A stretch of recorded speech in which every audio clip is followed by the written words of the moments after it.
Rate District Board to order. This is for October the 12th, 2017. The first order of business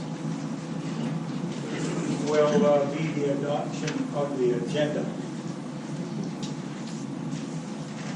Before we get into the adoption of the agenda, I'd like to point out that there will be a question period at the end of the meeting. There's quite a few people here tonight, so I'll probably be limited to one question per person. The questions have to be addressed to me as chair, and I can disseminate it from here to the various members of the board if you wish to hear from them. The same rules apply. No profanity. Please put your questions in a civil manner. Okay, we'll get on with the adoption of the agenda. Could I get a motion from the board that we adopt the agenda as presented? I make a motion to adopt the agenda. Do you have a second? I'll second that. All in favor? Okay, so we will accept the agenda as presented. Next is the approval of minutes. Because we missed the meeting, there is no minutes to approve at this time. So we'll get right into the reports, and the first report will be from Mr. Mason, our administrator. So board, I'll turn that over to him. Okay, great, thanks. Okay, so my first item on the agenda, or to talk about from my CEO's report, is the water infrastructure agreement. So a meeting was held with Brian from KIP, myself, and Peter, and our appropriate legal counsels. And we discussed the potable water servicing and infrastructure agreement. And it was a very productive meeting. We worked through a lot of the little things that we had to work through from our last agreement that we approved in principle at our last meeting. And we basically walked away from the meeting with a few little to-dos from both sides. And at the end of the meeting, we agreed that we would have the agreement back by the end of this week. And I really don't want to steal your thunder, Peter. That's okay, go ahead. But so we have a signed water infrastructure agreement with KIP, and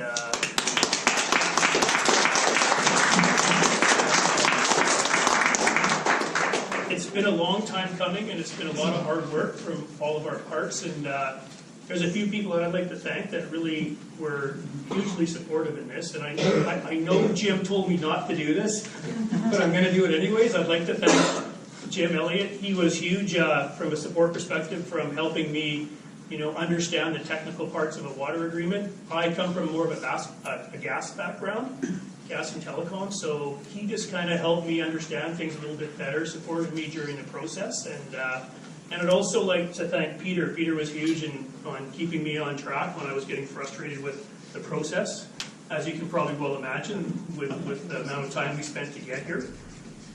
And I call him the coach, right? Because he was always coaching me in the right direction to get this thing done. But with Peter's help and the rest of the board's support as well, we managed to get this thing done. And so what I'm going to talk about now is some of the highlights from the agreement. And quite a bit has actually changed from our last agreement when we told you some of the stuff that where we were from our last agreement. So some of the notable changes were the current treatment plant will have an extension to the lease where we are now. So where our current treatment plant is up on McLeod Road there, we will have 5 years to basically remove that plant from the time of signature. So from basically today, we have 5 years to be able to remove that plant from where it is now and get it back to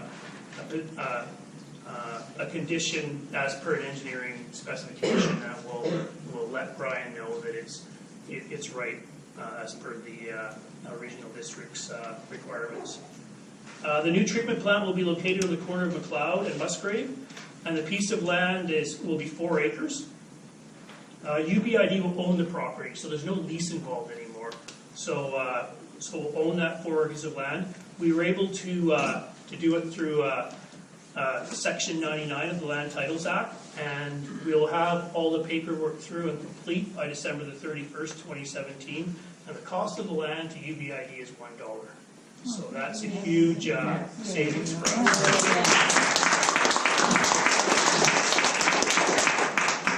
And more good news.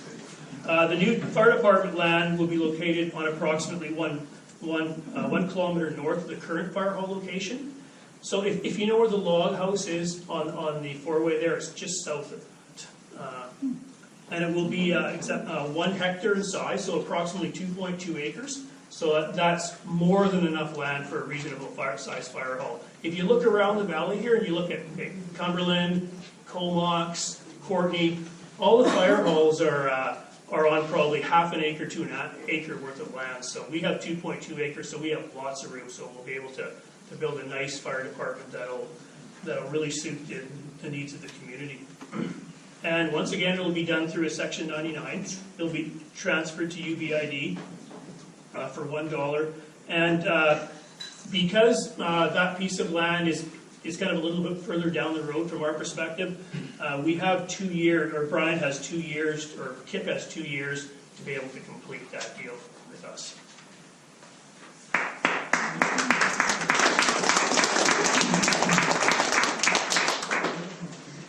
The new water treatment plant will be designed to a maximum of UBID's water license, which is 28 liters per second.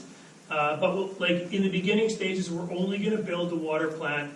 We're going to build 1 DAF plant unit, and it will be 14 liters per second, which will service approximately 800 customers. So we have approximately 674 customers right now in the Union Bay area. So we still have lots of room for growth. Even within, I'll talk a little bit more about further down here, but the initial phase of the subdivision that Brian's going to be building is going to be 40 to 60 lots. So we'll still have lots of room for infill as well.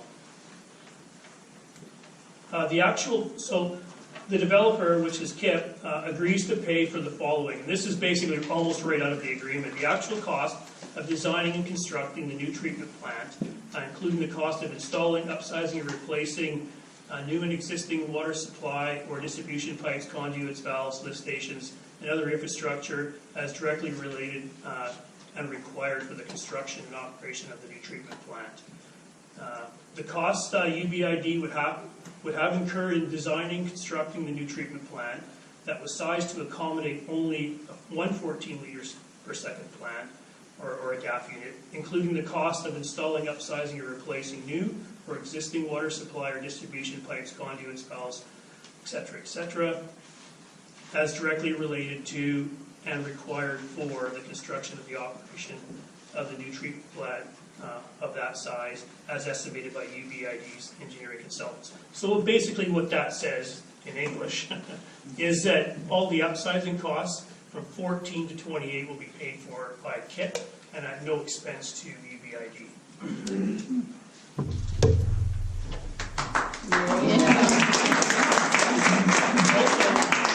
Also, the cost of purchase of the second DAF unit will be at the expense of the developer as well. It will not affect UBID.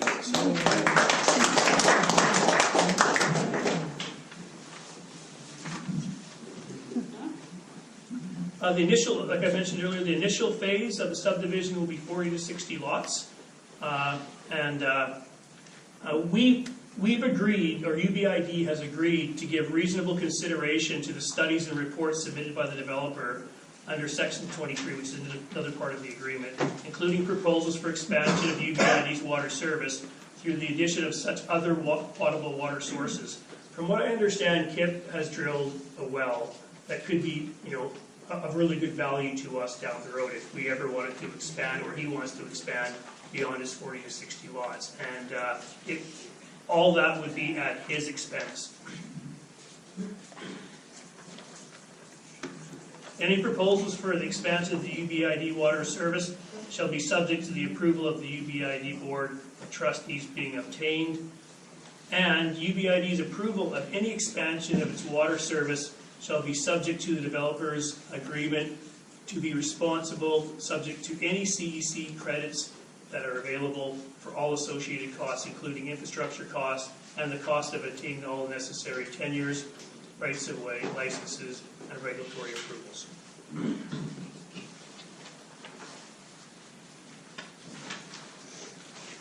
And the developer is basically going to supply all the servicing to the fire hall lands with telecommunications, hydro, water, sanitary, storm sewer, also highway access, and natural gas services up to the boundary of the fire hall lands, and no later than 2 years after the date the fire hall lands are subdivided and transferred to UBID.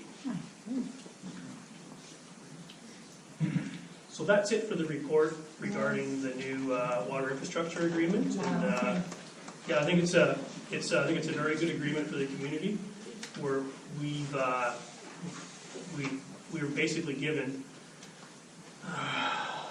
what is it, 6.2 acres of land for $2, and so it's been a really good deal for us from UBID perspective.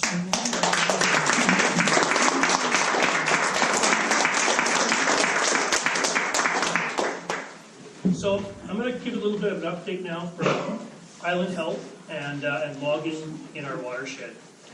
So I've been having regular updates with Island Health, with John Hillis from Island Health, letting him know the progress, where we've been at with our water agreement, and so as soon as we get next week, that'll be my next priority, is to get on this and get all the appropriate information sent into UBID once once we get our construction plans in place. And I'll continue with our face-to-face meetings with UBID. With VHA. Usually once a week we talk, and then every second week we get together face-to-face. We had a meeting. I had a meeting and a tour of the Langley Lake watershed with Island Timberland's senior management team back in the summertime, and they took me up there and they showed me all the areas where they wanted to log. They showed me the areas where they have logged. They showed me a lot of the remediation that they've done in the area, and just to try and show that, look, we can log responsibly in the area.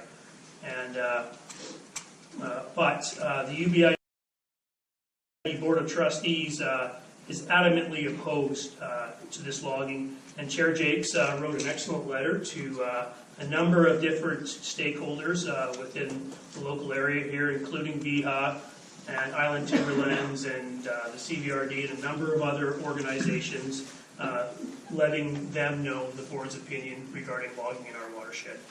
And VHA has requested a meeting and a tour through the watershed to be able to see what their plans are, to be able to understand things. So that's a very good first step from our perspective. And I'm just working with Charmaine Enns and John Hillis to be able to put that meeting together.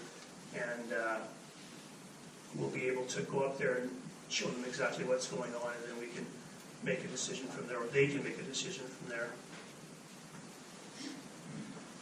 So I've mentioned over the last several meetings that we've been having several problems with our water billing system. We use a system called Right Water, and it's been in place since 2004, basically since the water meters were installed. And because of the age of the system and the lack of technical support, we made a decision to move on to a new billing system called VADM. And for another big reason why is because Hippo Consulting, which is the company that owns the Right Water program, has basically said that at the end of this year they're going to be no longer supporting the meter reading software. So we really don't have any choice. But the good thing is there's a number of other local improvement districts and smaller municipalities that are also going to move to the same software, so we're going to be able to jump on board with them from a training perspective, and so it'll save money from that perspective. And the cost of the program is about, the initial capital cost is $30,000, and the annual costs are about $8,000. So, actually, no, that's wrong. It's $5,000, the annual cost for the licensing and support. So we have the approval to start the process in our 2017 budget, and we'll include the capital cost in our 2018 budget. So we'll purchase and implement in early 2018. The water filtration DAP plant. Let's grab a quick drink here.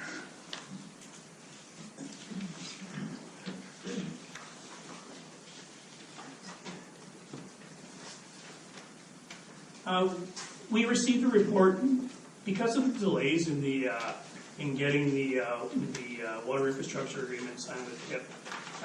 We went back to AWC, the company that we had preliminarily chosen for the DAP plan. We asked them to extend their pricing to October the 31st.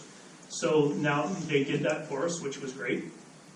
And now, since we have a signed water agreement, we're in a position now to be able to go out and award that contract. So basically, the board gave me approval to do some preliminary work with the suitability of the location up on McLeod Road. So we hired Coors Engineering, and we went up there and we did a number of different tests to be able to ensure that the site was going to work for us. Number one, before we signed the water agreement, and number two, before we went out and purchased this DAP plant. And Coors Engineering have come back and told us that it's an excellent site, and it's going to work very well for us. So I suggested at a COW meeting, I think it was July the 16th, that we move ahead with the AWC purchase as a result of the information that we received from Coors Engineering. But we also did quite a bit of extensive research on it, and they were basically, AWC was in competition with a company called Napier Reed. And Napier Reed was out of Ontario, and when we received their RFP, it was incomplete, and there was several pieces of information that was missing. So to the point where we had to go back 3 times and ask them for information regarding the RFP. So it made me feel pretty skeptical about them.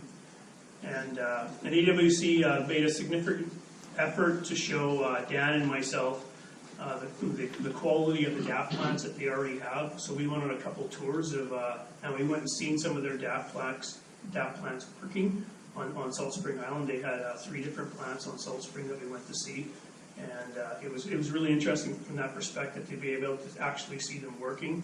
And one of them was in a lake that was kind of a murky green color, so it makes our Langley Lake look pretty good, and the water that was coming out of there was crystal clear. So it was really impressive. The other reason why I really like the AWC is because they're located in Surrey, and so from maintenance, support, parts, and equipment, they're very close. And they have a number of different units on Vancouver Island already, which also makes them a good choice. And Napier Reed only had one other installation in Western Canada, and that was in the Queen Charlottes, and so they were located, and their plant is located in Ontario. So for support and parts and everything, it's a lot further away. So it makes it a lot harder to be able to receive maintenance, like if we ever needed them to come out to do any warranty or maintenance work for questions and concerns. And so when we looked at the pricing comparing the two, the Napier Reed, on the surface, the Napier Reed report, or their RFP, was about, I think it was about $50,000 cheaper. But when you really compared apples to apples, there was a whole bunch of stuff in there that was missing. So I went through and I basically made 2 different Excel charts, and when I compared the two and put all the exact same information into it with the same quality and everything else, the Napier Reed, the Napier Reed one was actually a little bit more expensive, $2,000 more expensive than the AWC solution. So later I'm going to ask for a motion to award the contract to AWC. We certainly did a lot of research and did our homework on this to make sure that it was the right decision for UBID. Now I'm going to talk about the annual operating budget. So over the last few weeks, I've been preparing the draft of the 2018 operating budget for the board's review and consideration. And so last night at our CAL meeting, we spent, or at the in-camera portion of the CAL meeting, we went through the detailed review of our 2017 year-to-date financial position, and we also went through the 2018 budget. And so we basically looked at the 9 months of 2017, and then what I did is I projected the numbers forward until the end of 2017 to give us some reasonable numbers to be able to consider. So this was followed by a determination of anticipated expense costs and increases for the next year. So the areas where we're going to have increases in 2018 are around BC Hydro rates, comprehensive insurance and ICBC premium rates are going to be going up, and also we are going to give, or we made a recommendation for a cost of living increase for the staff at Union Bay based on the year-over-year percentage change in the Canadian Consumer Price Index, as well as review of other comparable COLA adjustments. And we have also been included in the budget. So there's going to be a rate increase for the employees. We also decided to increase the administrative and water work staffing hours due to the continued low levels of property transfers, and also there's going to be a significant amount of training going on from the administration side when we implement the new billing system in the beginning of the year, until we all get comfortable with it. And the capital purchase of a public works vehicle will increase the vehicle-related operation costs, so for fuel, maintenance, and insurance. So that will add a little bit of cost to those, but really that's not too much of a big ticket item.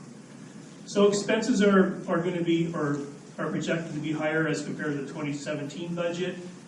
Revenues are projected to be slightly higher as well compared to 2017 projected actuals. So there's really not going to be a big difference as far as the revenues. I mean, compare 2017 to 2018, the revenues and expenses. So with the annual budget now complete, and upon its adoption at the board meeting tonight, we also have to drop two bylaws that pretty well go hand in hand. So what you have to do is you got to be able to get your budget together first, and then you have to, from the local government perspective, you have to adopt the 2018 fire protection and streetlight taxation bylaw, and the 2018 taxation bylaw, which is basically the parcel tax. And the 2018 water tolls related charges bylaw will be presented for consideration and adoption as well later on at the meeting. The Ministry of Community Support and Culture Development requires improvement districts to submit a copy of their annual operating budget, which now will be complete, and the 2 copies of these bylaws to them prior to October the 31st, so they can conduct their reviews and submit the request to the provincial assessors and the collector prior to the November 30th. So they basically do the majority of tax collection for us, and then we receive those tax benefits. So this concludes my portion of the report for October. Very good.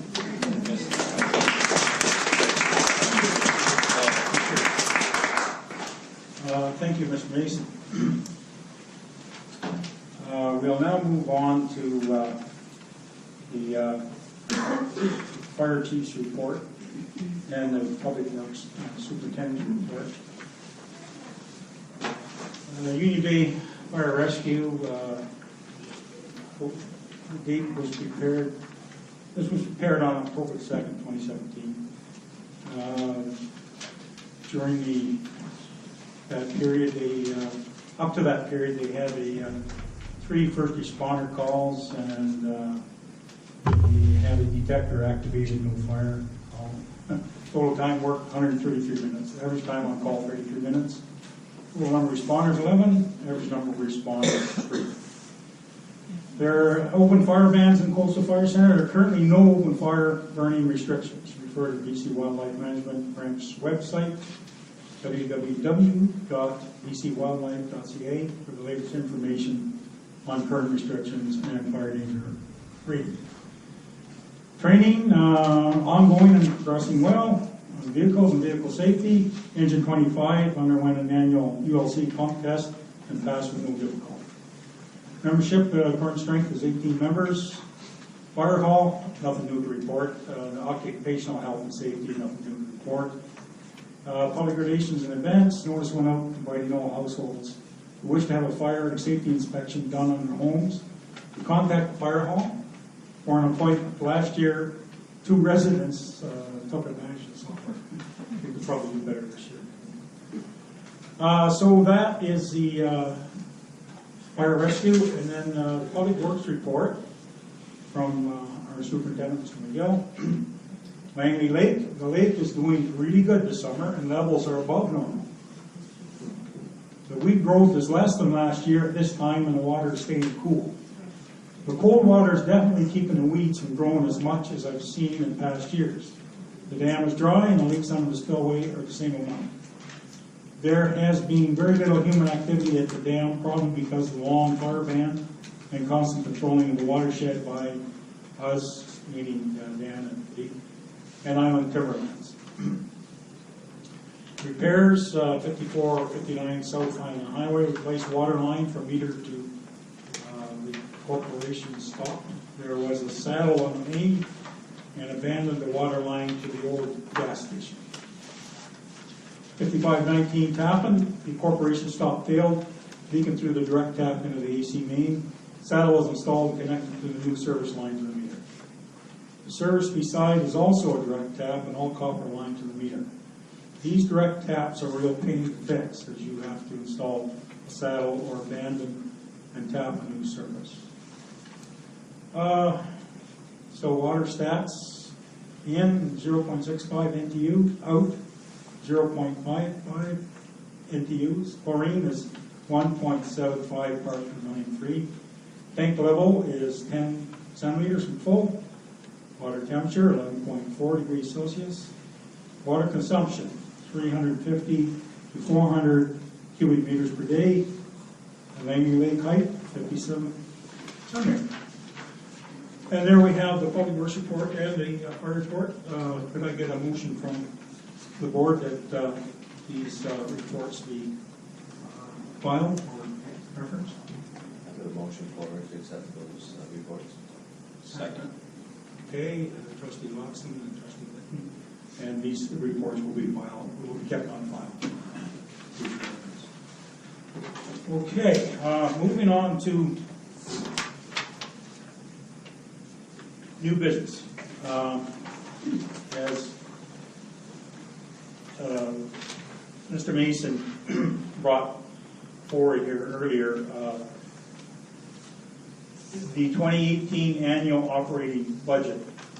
So we discussed this budget at a meeting, a COW meeting, committee of the whole meeting last night, and recommended that it be adopted. However, we have to vote on that recommendation tonight. So could I get a motion from the board that we approve the 2018 annual operating budget? A motion forward to accept the budget. And could I get a seconder for that? Okay, therefore, the 2018 annual operating budget is adopted and approved. Need to vote. Somebody speaking? Chair? Sorry. You're actually correct. Technically, we don't have to vote on it because we've already voted on it. However, if that is a problem, then let's have a show of hands on adopting the annual operating budget. All right. Move on from there. Next, we get to the two bylaws. Now, these bylaws, I think Mr. Mason explained to you, this gives us the authority to tax you people for the water system, okay, and the fire protection and street lighting taxation. I don't think Gord mentioned it, but there is no increase in the rates this year. They will remain the same. So,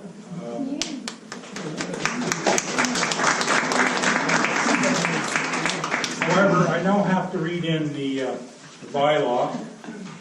So we'll do that. A bylaw for the fire protection and street lighting taxation of 2018. This is a bylaw for levying taxes on the land and improvements within the Union Bay Improvement District, hereinafter referred to as the Improvement District, for fire protection and street lighting purposes.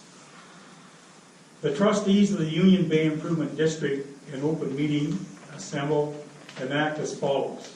A sum of $452,660 is required by the Improvement District for fire protection and street lighting purposes for the year 2018. The tax at a rate determined to be necessary to raise the aforesaid sum is hereby levied for the year 2018 on all land and improvements as defined in the School Act within the Improvement District in accordance with Section 711 of the Local Government Act. The said taxes shall be due and payable as provided in the Taxation (Rural Area Act, and if delinquent, shall bear interest at the rate set out under the Taxation Rural Area Act until paid or recovered. This bylaw may be cited as the Fire Protection and Street Lighting Taxation Bylaw 2018. Now this introduced and given first reading by the trustees on the 12th day of October 2017. Now, if there are no objections from the board, I will deem that the bylaw has been reconsidered and passed by the trustees on the 12th day of October 2017. I don't see any objections, therefore the bylaw is now passed in order that we can catch you. Okay, and the next one, of course, by the way, this is done every year. It's simply a formality that we have to do. This is a bylaw for imposing taxes upon lands in the district and to provide for imposing a percentage addition to encourage prompt payment thereof. The trustees of the Union Bay Improvement District enact as follows for the year 2018. There's hereby levied the following taxes. The tax of $345 on all parcels of land classified in Group A, a tax of 0.00 on all parcels of land classified in Group B. The first installment of $172.50 shall be due and payable on or before the second day of March 2018. The second installment of $172.50 shall be due and payable on the 31st day of August 2018. A percentage addition of 10% of the amount thereof shall be added to all taxes remaining unpaid after the said dates. In addition, taxes remaining unpaid on the first day of March next, following the date upon which taxes are levied, shall bear interest at the rate prescribed by the Lieutenant Governor and Council under the Taxation Rural Area Act as set out under Section 717 of the Local Government Act. This bylaw may be cited as the Taxation Bylaw 2018. Introduced and given first reading by the trustees on the 12th day of October 2017. If there is no objection, again, from the board, we will consider that this has been reconsidered and passed by the trustees on the 12th day of October 2017. All in favor? Okay, thank you very much. That concludes. Chair Jack, Sorry. Yes. can I just make a comment? Yes.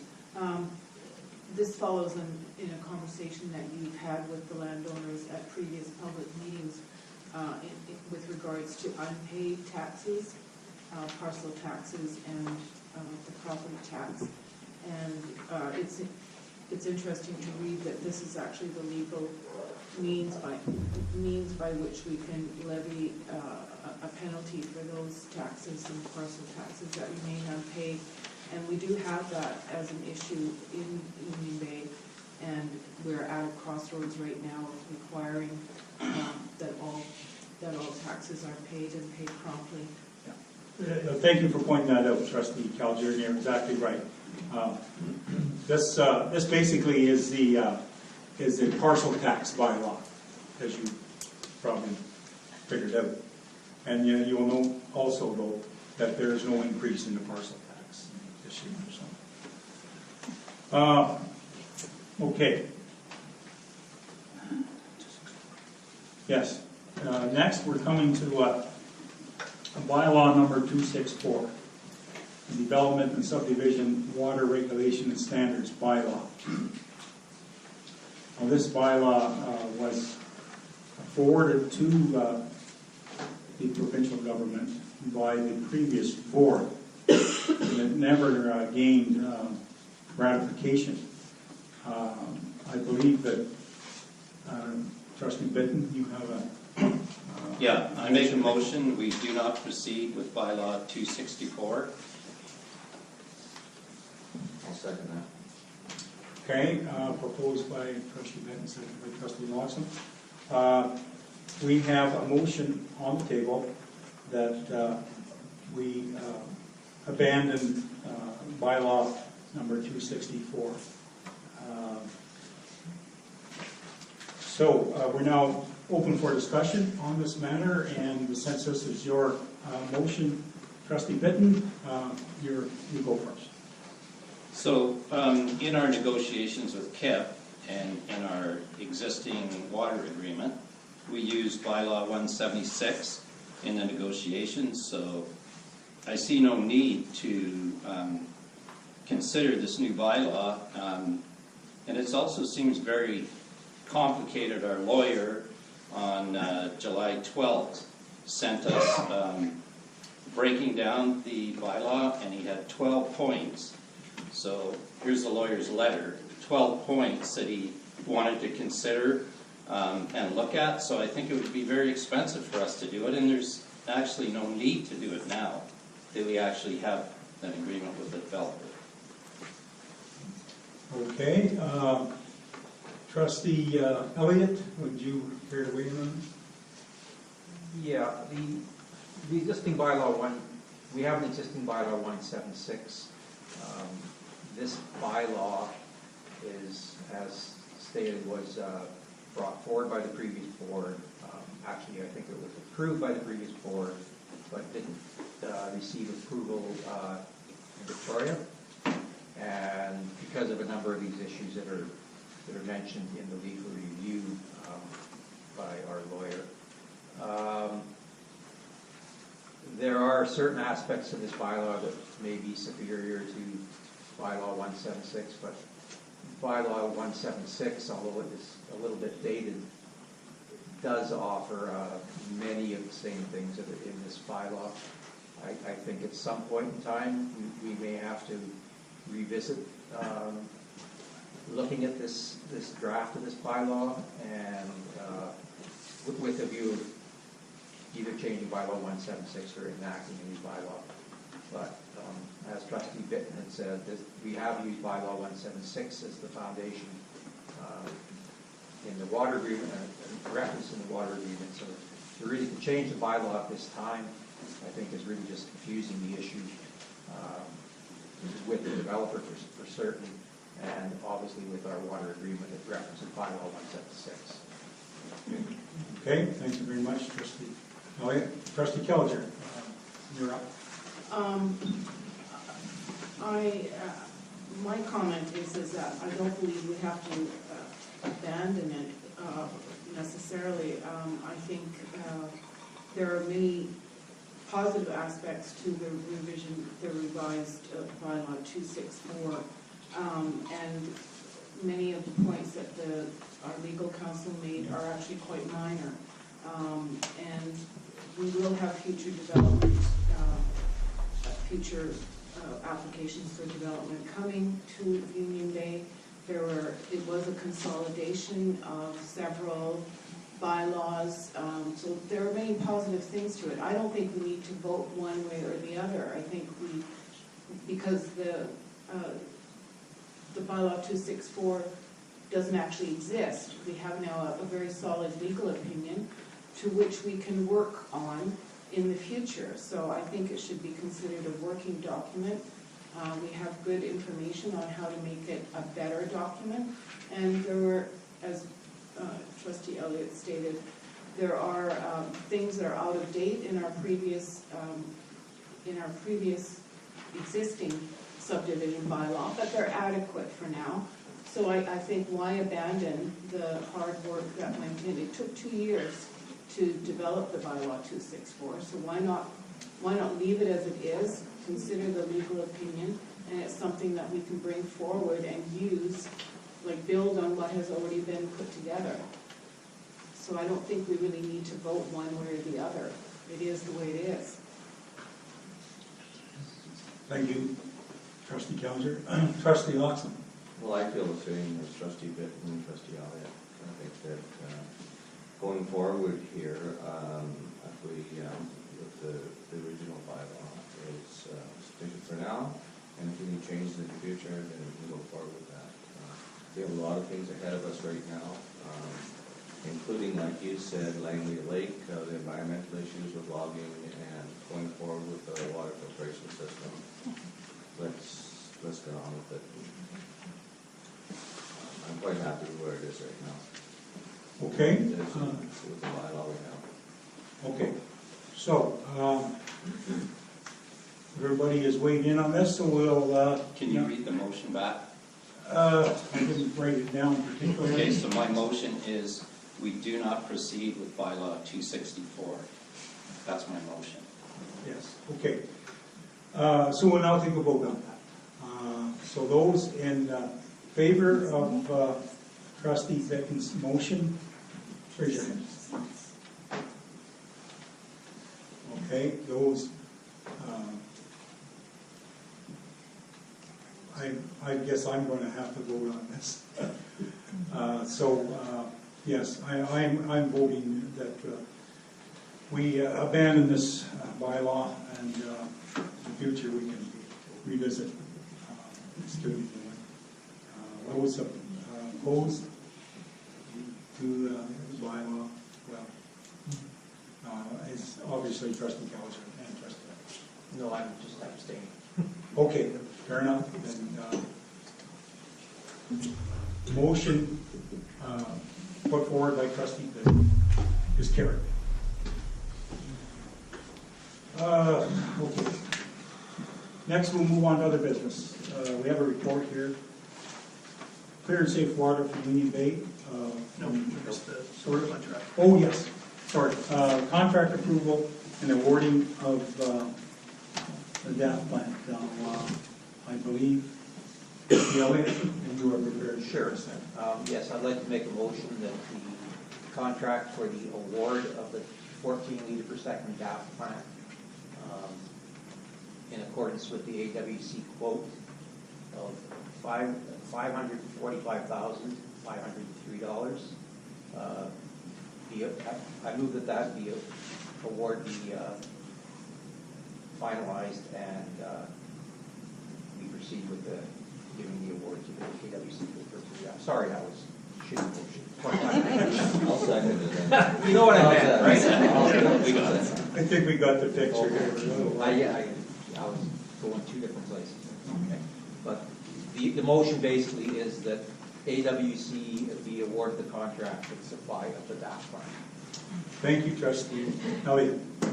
So the motion that we have put forward by Trustee Elliott is that we award contract to AWC for the debt plant in the neighborhood of $545,000. Is that correct? Correct. Okay, so could I have a second on that? Second by Trustee Lawson. So we'll throw it out there for consideration. Is there any comments before we ask the call for the vote? Well, I would just like to say that the AWC were, as Gordon said, once we compared apples to apples, were a little bit on the contract. They have a number of units that are operating on Vancouver Island and the Gulf Islands, and they're also the company that provided the trial DAF unit. It was called Corex at that time. That was did some pilot testing on our actual water system, and it found to be very effective on it. So I think they're probably the best choice for the board at this time.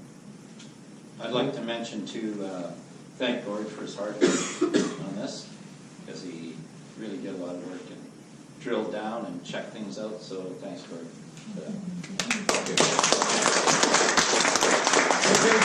Those in favor of Trustee Elliott's motion, raise your hands. Okay. The motion is passed. So we will have a filtration plant.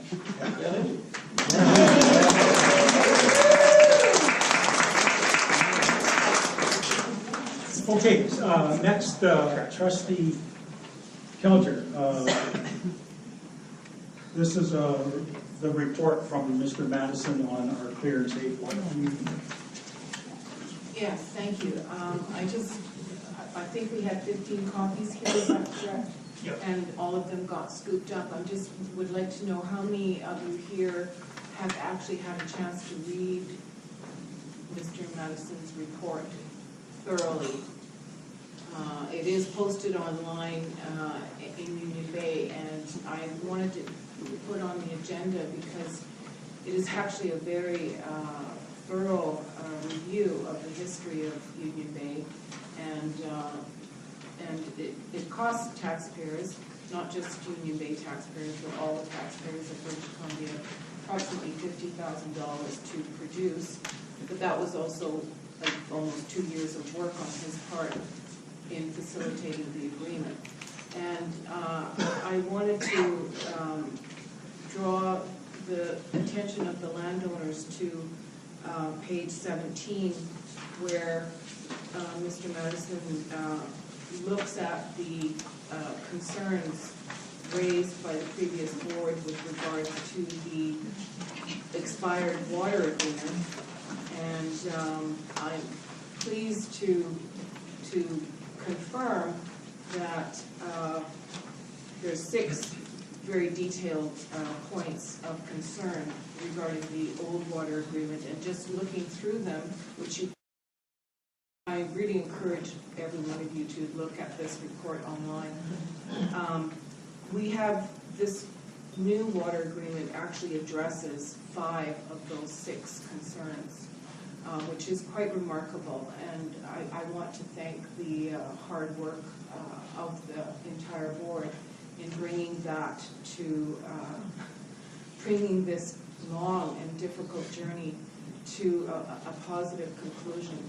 I wanted to also draw the attention of the landowners to the last paragraph on page 17, where this is the facilitator who is a hydrologist. He has extensive experience in water, and he says that there is not sufficient understanding of the availability of water to proceed with the full extent of the proposed development. Proof of the availability of water through a comprehensive hydrologic analysis is absolutely necessary before undertaking investments measured in millions of dollars. This is really important to understand because there has been a lot of misunderstanding and belief that we have plenty of water. And it's here in black and white that we don't actually know that. The final statement is there are some hydrologic analyses that have been done based on basic watershed information and existing information, but there is no solid analysis stating a sustainable yield that could form the basis of an investment decision for the full build-out of KIP. And that was one of the sticking points of the expired agreement, the full build-out of KIP. So this was something that we worked very hard as a board, and all of you know how diverse and how divided we were, thank you, on this issue, but we were all united, and this is quite remarkable. It speaks to the community as a whole. What we were united on is having a water treatment plant for Union Bay and ensuring that we have enough water for the future for Union Bay, and that we own it and that we control it. So we came together when we realized that we're really all on the same page. So that brings me to the pages 25 and 26, where Facilitator Madison makes some very clear conclusions and recommendations. And again, we have actually accomplished, to a degree, there's only 5. But again, I really encourage everyone to read these recommendations thoroughly.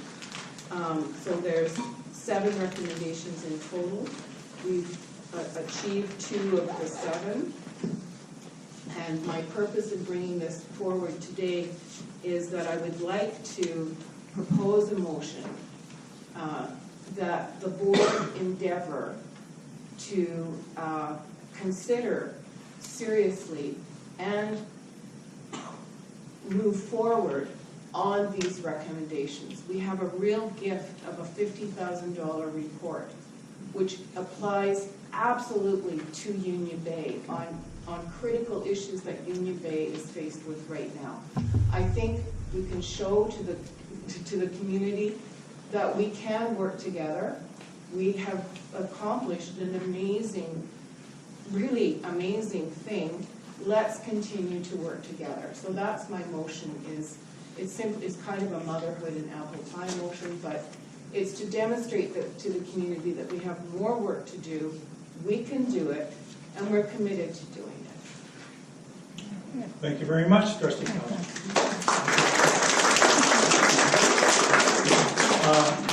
So there's a motion put forward to the board that we attempt to adopt the remaining recommendations from Mr. Madison's report. Yeah. Do I have a seconder for that? I'll second that motion. Okay. Discussion? I sort of said myself. I believe so. Okay. Take a vote on it. Okay.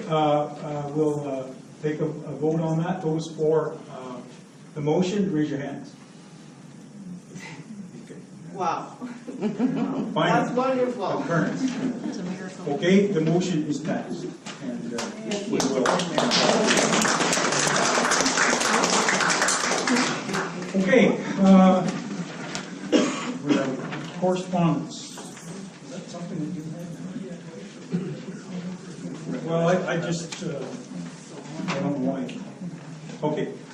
We have an email dated October the 4th, 2017, FOI request dated July 9th, 17. I gather you were going to address that. Yes, I haven't had to deal with one of these before. Are these typically read out, or do we just recognize that we've received it? Well, you can do one or the other.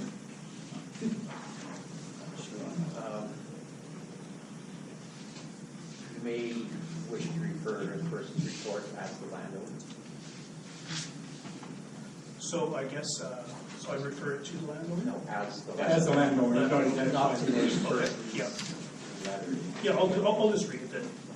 So, Dear Gordon, I've been in touch with the Office of Information and Privacy Commissions in accordance with Section 75, since you did not give me an estimate of the total fee before providing a response with the FOI information, which I received on September the 14th, as the applicant I must not be required to pay under section 1 FE. Therefore, I would appreciate if you would void the invoice dated September the 24th for $200, which I received September the 21st, 2017 from you by email, where you charged me for 4 hours of research time, which equaled 4 times 50 is $200. Please send me the documentation with confirmation of voided invoice. Also, regarding the missing 3 attachments to this 2 sets of UBID in-camera UBID minutes, please state the reason why those 3 attachments were included. This information is also required by the Officer of Information and Privacy Commissioner. Those 3 attachments were part of the document and as such should have been included, supplied by a landowner who you pay. Okay, thank you very much for that. I assume that you'll be dealing with that. Yeah, sorry. I think it should be discussed here, though, any freedom of information request, there is always a charge for that. That's a standard process. So, and actually the Union Brain Improvement District has a bylaw that covers that. It talks about the costs that can be charged back, breaking it down into hours.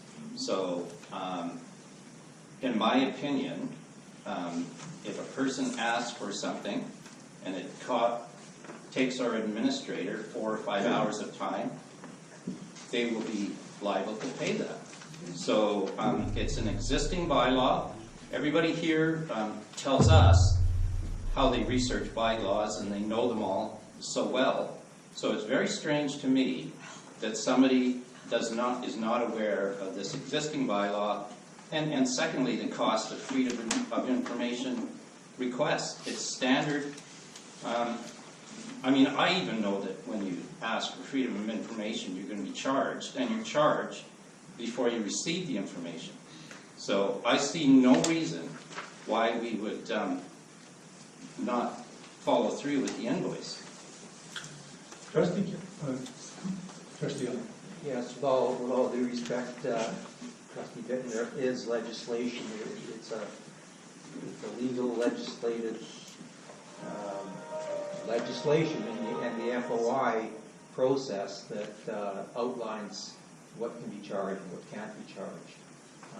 I'm by no means an expert, but I did a little quick reading the other night on it, and it appears that the first 3 hours cannot be charged unless I'm reading the legislation wrong. There's also no charge for electronically provided information that's available electronically for the first 3 hours. There's also provisions for providing estimates to people as to what the charges may end up being. So, but not being an expert on FOI, I would really hope that our administrator, when he gets time, will look into this and nail it down so we're not... But we can't override our bylaws. Our bylaws No, I state... think, I'm not an expert, Rick, but I do believe that the legislation would probably override our bylaws. Oh, I don't know about that. Okay, Trustee Kelder. Yes, I can confirm that the FOI, Freedom of Information and Protection of Privacy Act, that legislation absolutely does override union-based bylaws. It is a separate legislation. It's a separate body altogether, and it's legislated separately. And I know this because I worked for 20 years in the school district as a student support services and counselor teacher, and I know the FOIPA bylaws quite well. I agree, though, and we all agree that we need, as a board, training on that, and that is something. But we are legally obligated to follow the rules as set out in FIPA, not our own bylaws. And there are very strict rules about timelines. There are very strict rules about what is released and what is not released. And there are very strict rules about the fees, including that the first 3 hours are not charged, including that if it is, that estimates must be given beforehand. So, and they are all written in there. They are readily available online, and they're all written there. So what we need to do as a board is I'm more than willing to volunteer because it isn't necessarily a board that has to be the person in charge of each elected body determines a person who takes on freedom of information requests, because it is an onerous task and it's quite picky. So I'm happy to volunteer. I would be willing to go for the training to do that, and because it is time consuming, but we have to follow the legislation.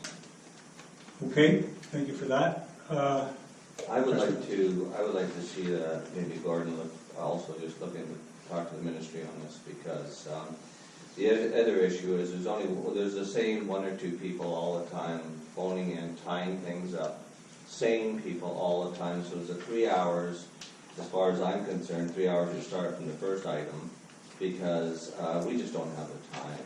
It's like, it's getting ridiculous, the amount of time that Gordon has spent on a lot of this stuff with some of the emails, the ridiculous emails that we get, and I really think we have to be respectful to our administrator, and maybe we can follow up.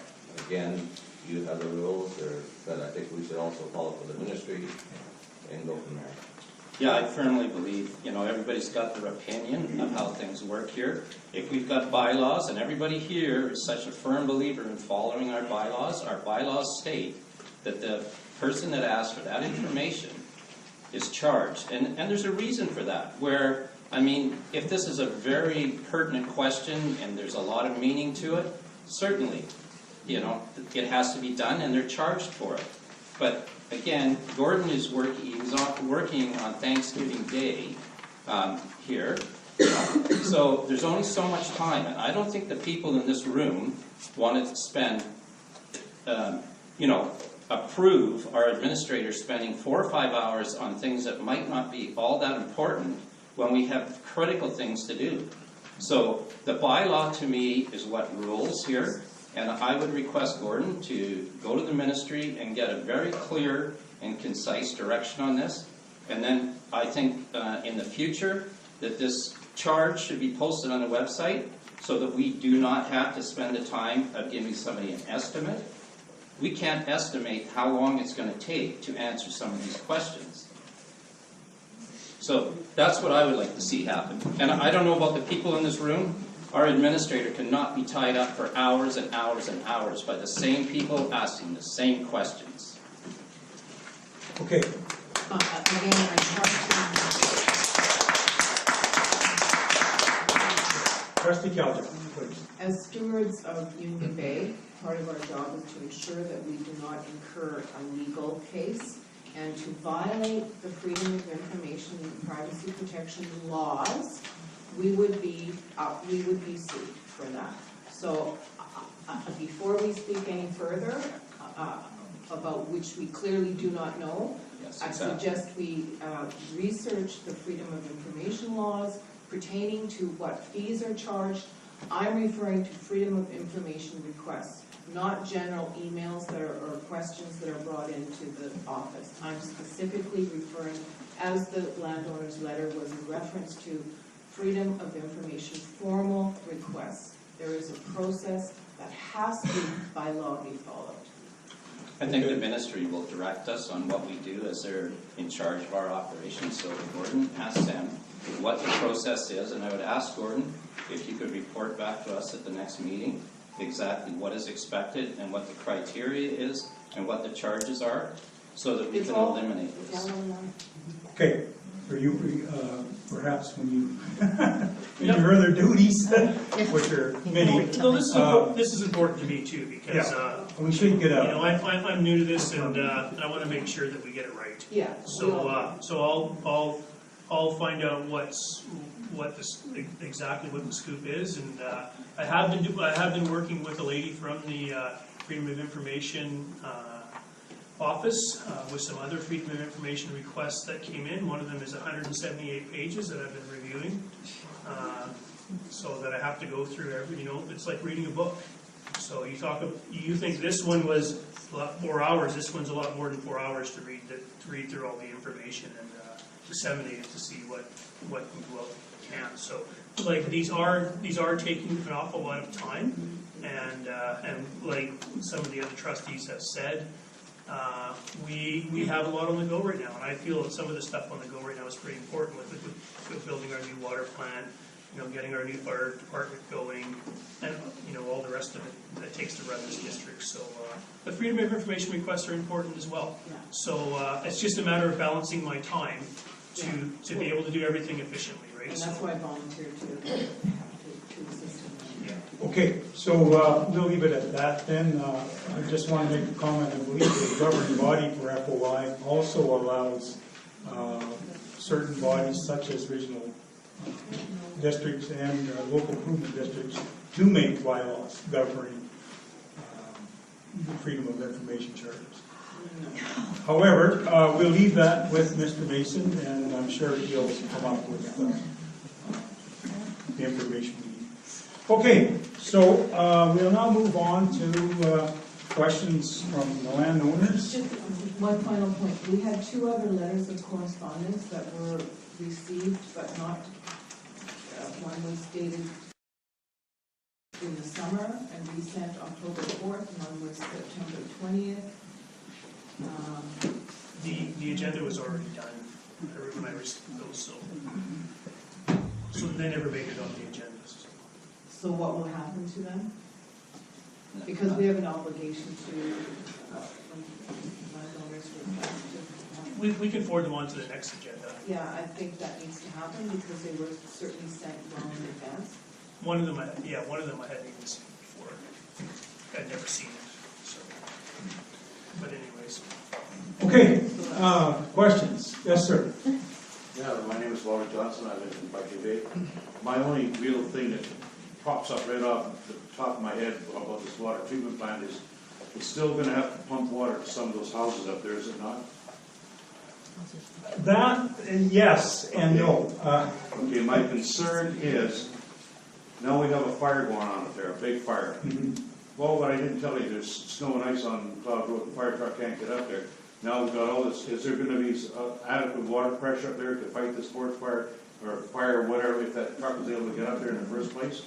That's my concern is water pressure. I don't think that where that water plant is going to be on the KIP property, I don't think it's going to be adequate enough to serve it. And if you don't think there's going to be a forest fire coming, just have a look around this province. Have a look at California right now. We're in trouble up here. And I just really hope that that water treatment plant where you're going to put it is going to be suffice. The fire trucks. Yes, well, in terms of pressure, what we envision, and this is just me talking here, okay, so don't hold me to this, is that we will install a reservoir. We have to probably install a reservoir there, and we'll have more than adequate pressure. As a matter of fact, we'll probably have to put in pressure limiting devices. And volume. Well, On your tank. 250,000 gallon tank, to start with. So, yeah, that part, the engineers will address that problem, sure. I hope so. I'm sure of that, yes. Okay, this chap down here, Mr. Davis. I'm asking about that legislation on FOI. Are we talking provincial or federal legislation? Well, I think it's a federal act, freedom of information. Well, there's 2, there's provincial and federal. Okay. Thank you. We fall under the provincial because we're a provincial local government. And this lady in the back, Sue? Thank you. Yes. Yes, Susan Murphy. The water, the provision, the new plant will provide for 40 to 60 build out for KIP. And he does have a water supply on his thing and his land. So will that water then be purveyed by Union Bay, or will it be looked after by KIP? No, in the terms of the agreement, only UBID can purvey water in the district. The water we will sell the water from that source if it comes to that, and collect the revenue from that. Thank you. I think we should maybe clarify 40 to 60 was in the old agreement, it's 60 to 100. Yes, that's right. So just so nobody is mistaken on the number, it's 60 to 100 residential units that have been agreed to. What this clause provides us with is sort of like a backup. Should we have problems in the future, maybe the lake runs dry or something like that. It's a backup plan more than it is anything right now, but it's in there, and we have access to it. Yes. Well, we still don't know the volume of that the water inland. Like, that's the thing, is this year was the driest summer we ever had, and it didn't go down below records at all. So that's something we have to consider, that it is fed by underground springs. We just don't know how much volume it is, and so far, the summer we had last year didn't affect it at all. So anyway, hopefully we go forward, and we can, what we're going to do is, obviously, I mean, we are talking with engineers. It would, before we do anything, would have to be tested. We have to extend our water license. If that ever comes, extend our water license. Everything has to be proven first. So. Yes. As with most of us here this evening, I'm pleased to hear about the acceptance of the new water infrastructure agreement. My concern is, under the master development agreement, there is a requirement for the regional district to approve this water infrastructure agreement. And I'm wondering, and I'm hearing rumors, that the regional district may prolong this whole process by delaying this review and approval on their part. Is there any... Thank you for pointing that out. Yes, there is a process where the developer now has to apply to the regional district for approval to subdivide property that we get from the fire hall property and the property up at there for the water system. That is why I believe we hurried this up a little bit so that he can get that on their agenda for the November meeting that they're having. And we're hopeful that he will receive approval in order for him to do that. If that's the case, there's a very good chance, weather permitting, we could have a shovel in the ground at the first of the year on the plant. Trustee Couch. I just would like to add that the CVRD has actually made it very clear that they're open and to modifying it. In other words, to making this happen. We discussed that at last night's meeting as well. The CVRD has been kept in the loop as well. So I'm not sure where you're getting your information from, but I anticipate that it will be approved. Yes, Ms. Grant. We need approval from the regional district. I think here's an opportunity for our glorious regional director to do some work for this community, which we haven't seen. Okay, well, that really wasn't a question. Okay, anybody else? This lady behind the gentleman. Hi, yeah. Chair, when... Your name, please? Is Karen. Karen? Yeah. So when Gordon was talking about the KIP UBID water infrastructure agreement, I'm just a little bit, I guess, confused about the 40 to 60 lots. In the past, the regional district, in the water infrastructure agreement, they said that it's, I believe they said it's not lots, it's doors. Residential units. Residential units, that's right. Okay. I just wanted to clarify that it's not. It's 60 to 100. 60 to It's 100. actually now 60 to 100. We also have units.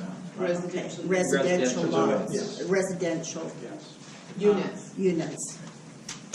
So that was one of the things we did, was we had the language conform throughout. Okay, he said lots. Yeah, Yeah. so, I just wanted to get.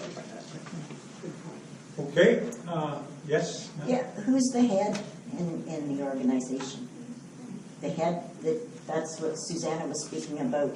Each government, you're supposed to have a head that deals with the freedom of information.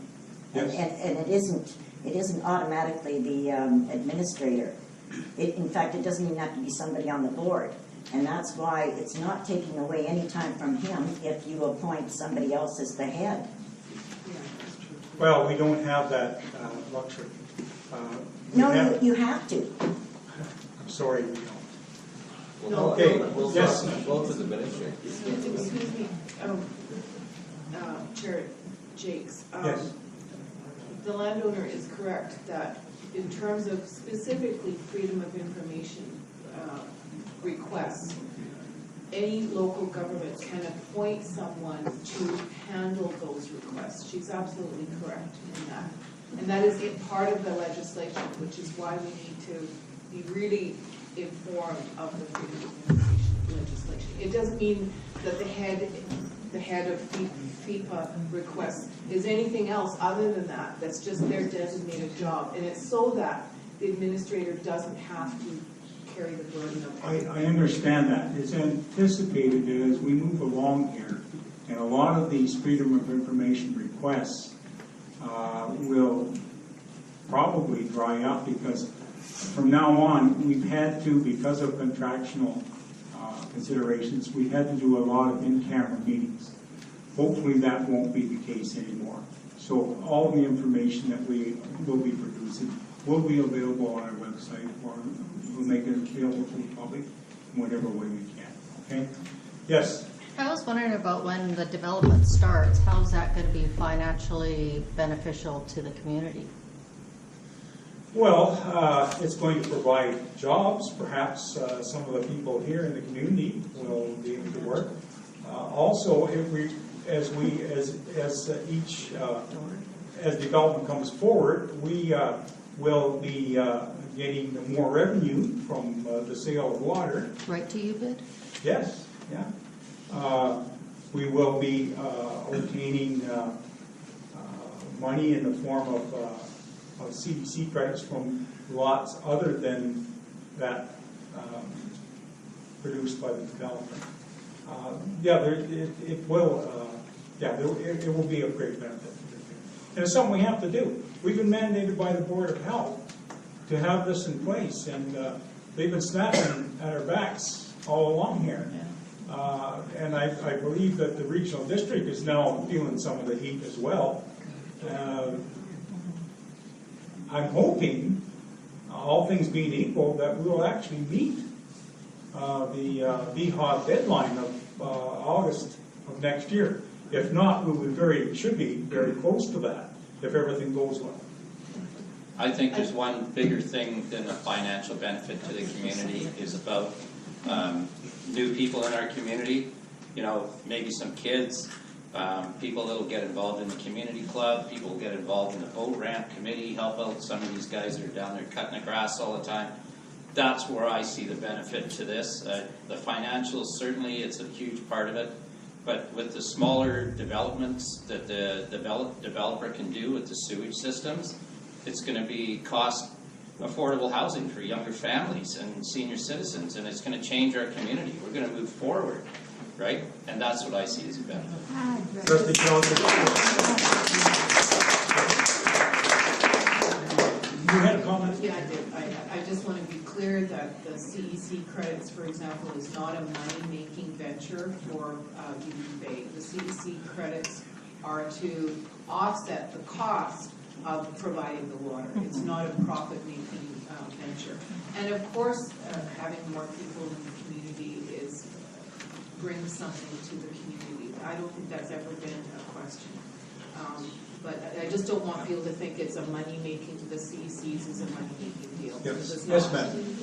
I would just like to know how soon you will be posting the water infrastructure agreement online, or if. It's online now. The brand new one? No, not the brand new one, The, the agreement from the government from James Madison is online. I put it up right away. I would say, But the one you signed with KIP Development, will that be posted online eventually? absolutely. When it's, Yes. Yes. how, any estimate as to when it will be online? Probably sometime next week, once we get everything in place and dot all the i's. And we have some stuff to do still, some yeah. So. this lady over here in the blue sweater? Yes. My question may have been answered. So there's nothing in the new agreement about waiving CDC or CEC charges? Well, the only way that we would waive CEC charges, say for example, like if KIP, or when we build the plant, we're going to build it for a 14 liter per second, which will service the community as we stand now. We want to put the infrastructure in place for future development. The developer will pay for that infrastructure up front, so he will get a CEC credit for that. So say, for example, that money he puts up, I'm just going to throw some round numbers out, $100,000 to be able to build the extra infrastructure, to be able to accommodate an extra plant down the road, if and when he ever builds that extra capacity. Then at that time, when he develops those lots, he would normally get CEC credits back, but he's already given us $100,000. So it's basically an interest-free loan for us for X amount of time until he develops his subdivision. So that's how it works. Is that clear? Just to clarify, it's not the never-ending CEC of that previous agreement, so it's not that. It's a specific. Yeah, we Mr. have, Godfrey. just one more comment. We have very specific language in the water treatment agreement that deals with exactly how the extra costs are going to be dealt with. And we have a very good agreement as far as how KIP is going to pay for that. It's very clear how he's going to pay for it, and it's going to be, So and you'll be able to read it all in the agreement when we post it online. So. Okay. Yes, go ahead. Yeah, I just wanted to, I think everybody got what Gordon was saying, but just, if I could just reiterate the whole thing about what KIP is paying for, what he's not paying for. So we've committed in the water agreement to design a DAP filtration water treatment plant, to design it to accommodate a total of 28 liters per second, which takes us out to our maximum build out of our water license. We're only going to build, UBID is only going to pay for the infrastructure that is required to install a 14 liter per second DAF unit. KIP will pay for the upsizing costs of the building and the other required infrastructure that will be needed when that plant has to be expanded. Okay, so he's paying the difference in cost between a 14 liter per second plant and building and a building that will accommodate the second unit. So the upsizing costs of that building. The building will not have the second DAF unit in until it's required. When that second DAF unit is required, KIP will pay for the second DAF unit. So he pays the upsizing costs of making the building bigger so it's ready, plus when the new DAF unit is required, he pays for those costs. So And you said there's room for him to build, it was 20 to 60? 60 to 100 is In the within our existing, which would in the summer, and we sent October 4th, one was September 20th. The agenda was already done when I received those, so they never made it on the agenda. So what will happen to them?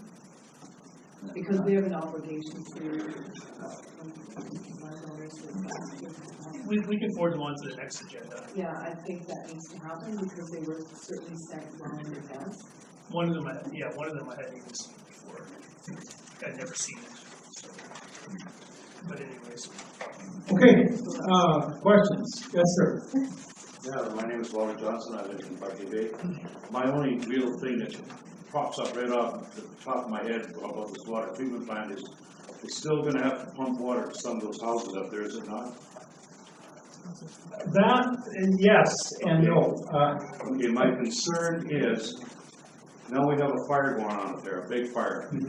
Well, what I didn't tell you, there's snow and ice on Cloud Road, the fire truck can't get up there. Now we've got all this, is there gonna be adequate water pressure up there to fight this forest fire, or fire, whatever, if that truck is able to get up there in the first place? That's my concern, is water pressure. I don't think that where that water plant's gonna be on the KIP property, I don't think it's gonna be adequate enough to service. And if you don't think there's gonna be a forest fire coming, just have a look around this province, and have a look at California right now. We're in trouble up here. And I just really hope that that water treatment plant where you're gonna put it is gonna be suffice. Yes, well, in terms of pressure, what we envision, and this is just me talking here, okay, so don't hold me to this, is that we will install a reservoir. We have to probably install a reservoir there, and we'll have more than adequate pressure. As a matter of fact, we'll probably have to put in pressure limiting devices. And volume. Well, a 250,000 gallon tank, to start with. So, yeah, that part, the engineers will address that problem. Sure. I hope so. I'm sure of that. Yes. Okay, this chap down here, Mr. Davis. I'm asking about that legislation on FOI. Are we talking provincial or federal legislation? Well, I think it's a federal act. Well, there's two, provincial and federal. Okay. We fall under the provincial. Because we're a provincial local government. This lady in the back. Yes. Yes, the water, the provision, the new plant will provide for 40 to 60 build out for KIP, and he does have a water supply on his thing, on his land. So will that water then be purveyed by Union Bay, or will it be looked after by KIP? No, in the terms of the agreement, only UBID can purvey water in the district. The water we will sell the water from that source if it comes to that, and collect the revenue from that. Thank you. I think we should maybe clarify 40 to 60 was in the old agreement. It's 60 to 100. Yes, that's right. So just so nobody is mistaken, on the number, it's 60 to 100 residential units that have been agreed to. What this clause provides us with is sort of like a backup. Should we have problems in the future, maybe the lake runs dry or something like that. It's a backup plan more than it is anything right now, but it's in there, and we have access to it. Yes. Well, we still don't know the volume of that the water in Langley. Like that's the thing. Is this year was the driest summer we ever had, and it didn't go down below records at all. So that's something we have to consider. That it is fed by an underground spring. We just don't know how much volume it is, and so far, the summer we had last year didn't affect it at all. So anyway, hopefully we go forward and we can. What we're going to do is obviously, I mean, we are talking with engineers that before we do anything, would have to be tested. We have to extend our water license. If that ever comes, to extend our water license, everything has to be proven first. So. Yes. As with most of us here this evening, I'm pleased to hear about the acceptance of the new water infrastructure agreement. My concern is under the master development agreement, there is a requirement for the regional district to approve this water infrastructure agreement. And I'm wondering, and I'm hearing rumors that the regional district may prolong this whole process by delaying this review and approval on their part. Is there any Thank you for pointing that out. Yes, there is a process where the developer now has to apply to the regional district for approval to subdivide property that we get from the fire hall property and the property up at there for the water system. That is why I believe we hurried this up a little bit so that he can get that on their agenda for the November meeting that they're having. And we're hopeful that he will receive approval in order for him to do that.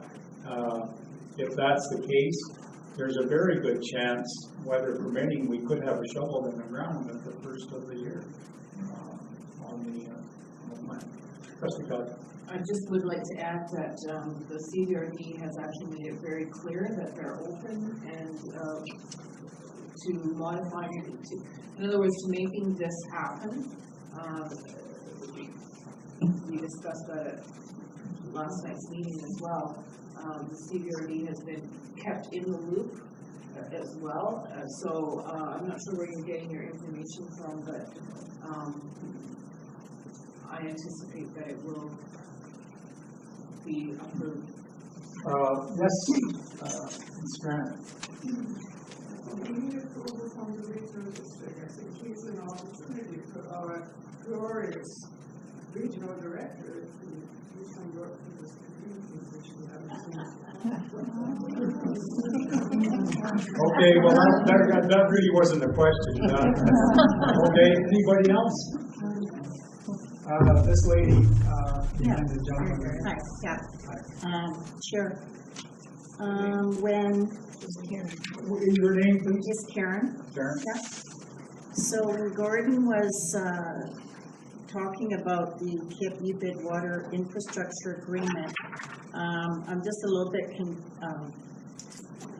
confused about the 40 to 60 lots. In the past, the regional district in the water infrastructure agreement, they said that I believe they said it's not lots, it's doors. Residential units. Residential units, that's right. Okay, I just wanted to clarify that it's not. It's 60 to 100. It's actually now 60 to 100. We also have Residential lots, residential units. So that was one of the things we did was we had the language conform throughout. Okay, he said lots. Yeah. So I just wanted to clarify that. Okay, yes? Yeah, who's the head in the organization? The head, that's what Susanna was speaking about. Each government, you're supposed to have a head that deals with the freedom of information. Yes. And it isn't automatically the administrator. In fact, it doesn't even have to be somebody on the board. And that's why it's not taking away any time from him if you appoint somebody else as the head. Well, we don't have that luxury. No, you have to. I'm sorry, we don't.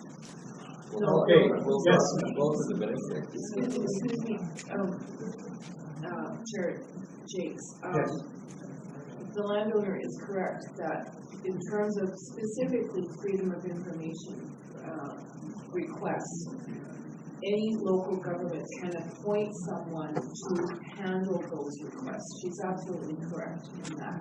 And that is part of the legislation, which is why we need to be really informed of the freedom of information legislation. It doesn't mean that the head of FIPA requests is anything else other than that. That's just their designated job. And it's so that the administrator doesn't have to carry the burden of it. I understand that. It's anticipated that as we move along here, and a lot of these freedom of information requests will probably dry up because from now on, we've had to, because of contractual considerations, we've had to do a lot of in-camera meetings.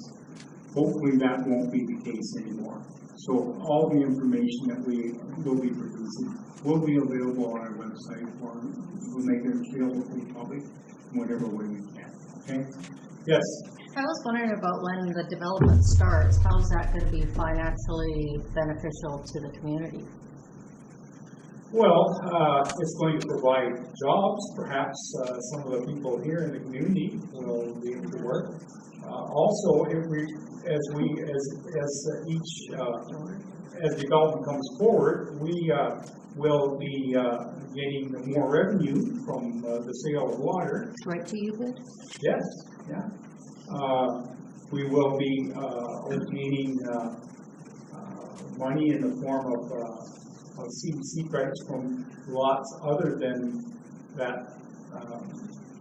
produced by the developer. It will be of great benefit. And it's something we have to do. We've been mandated by the Board of Health to have this in place, and they've been snapping at our backs all along here. And I believe that the regional district is now feeling some of the heat as well. I'm hoping, all things being equal, that we will actually meet the VHOG deadline of August of next year. If not, we should be very close to that if everything goes well. I think there's one bigger thing than a financial benefit to the community is about new people in our community, maybe some kids, people that will get involved in the community club, people will get involved in the boat ramp committee, help out some of these guys that are down there cutting the grass all the time. That's where I see the benefit to this. The financials, certainly it's a huge part of it, but with the smaller developments that the developer can do with the sewage systems, it's going to be cost affordable housing for younger families and senior citizens, and it's going to change our community. We're going to move forward, right? And that's what I see as a benefit.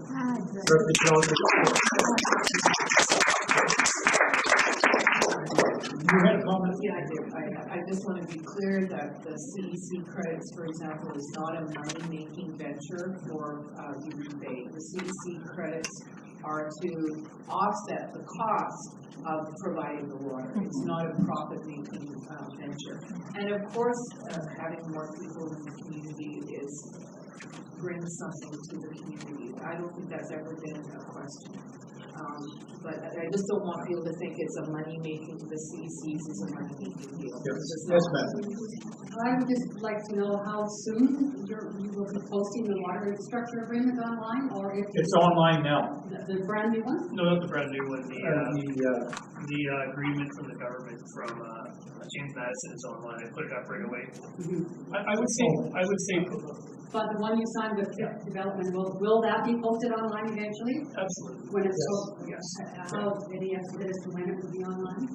Probably sometime next week. Okay. Once we get everything in place and dot all the I's. And we have some stuff to do still, This lady over here in the blue sweater. Yes. My question may have been answered. So there's nothing in the new agreement about waiving CDC or CEC charges?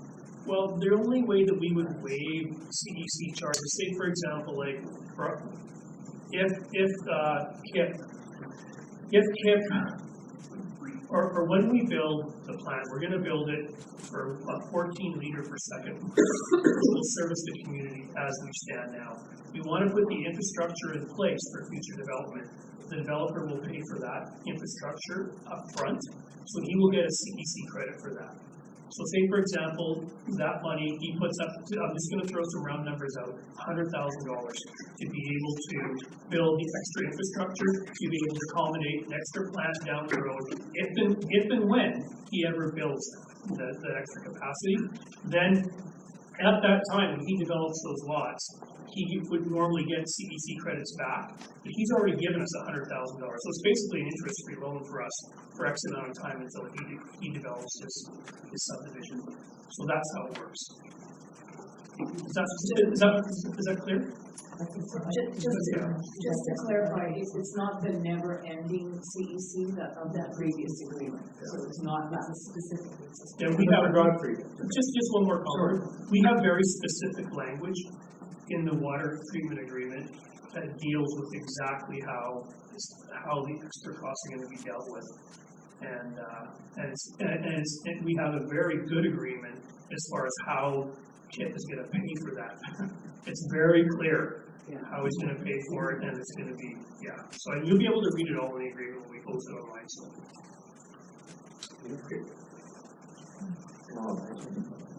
Yes, go ahead. Yeah, I just wanted to, I think everybody got what Gordon was saying, but just, if I could just reiterate the whole thing about what KIP is paying for, what he's not paying for. So we've committed in the water agreement to design a gas filtration water treatment plant, to design it to accommodate a total of 28 liters per second, which takes us out to our maximum build out of our water license. We're only going to build, UBID is only going to pay for the infrastructure that is required to install a 14 liter per second gas unit. KIP will pay for the upsizing costs of the building and other required infrastructure that will be needed when that plant has to be expanded. Okay, so he's paying the difference in cost between a 14 liter per second plant and building and a building that will accommodate the second unit. So the upsizing costs of that building. The building will not have the second DAF unit in until it's required. When that second DAF unit is required, KIP will pay for the second DAF unit. So he pays the upsizing costs of making the building bigger, so it's ready, plus when the new DAF unit is required, he pays for those costs. So And you said there's room for him to build, it was 20 to 60 to 100 is within our existing, which would in the summer, and we sent October 4th, one was September 20th. The agenda was already done. When I received those, so they never made it on the agenda. So what will happen to them? Because they have an obligation to we can forward them on to the next agenda. Yeah, I think that needs to happen because they were certainly sent well in advance.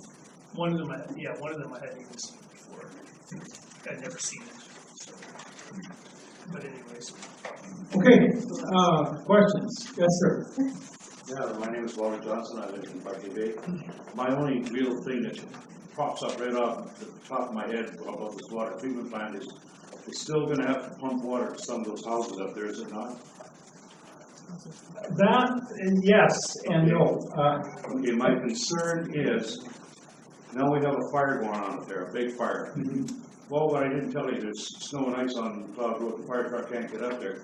Now we've got all this. Is there going to be adequate water pressure up there to fight this forest fire or fire or whatever if that truck is able to get up there in the first place? That's my concern is water pressure. I don't think that where that water plant is going to be on the KIB property, I don't think it's going to be adequate enough to service. And if you don't think there's going to be a forest fire coming, just have a look around this province and have a look at California right now. We're in trouble up here. And I just really hope that that water treatment plant where you're going to put it is going to be suffice.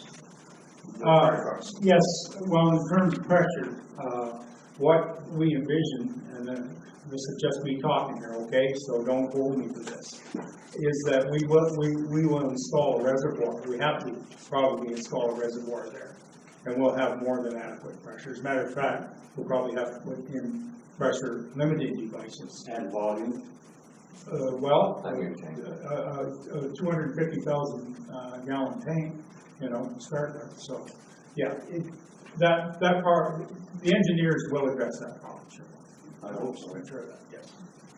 Okay, this chap down here, Mr. Davidson. I'm asking about that legislation on FOI. Are we talking provincial or federal legislation? Well, I think it's a federal act. Well, there's two, provincial and federal. Okay.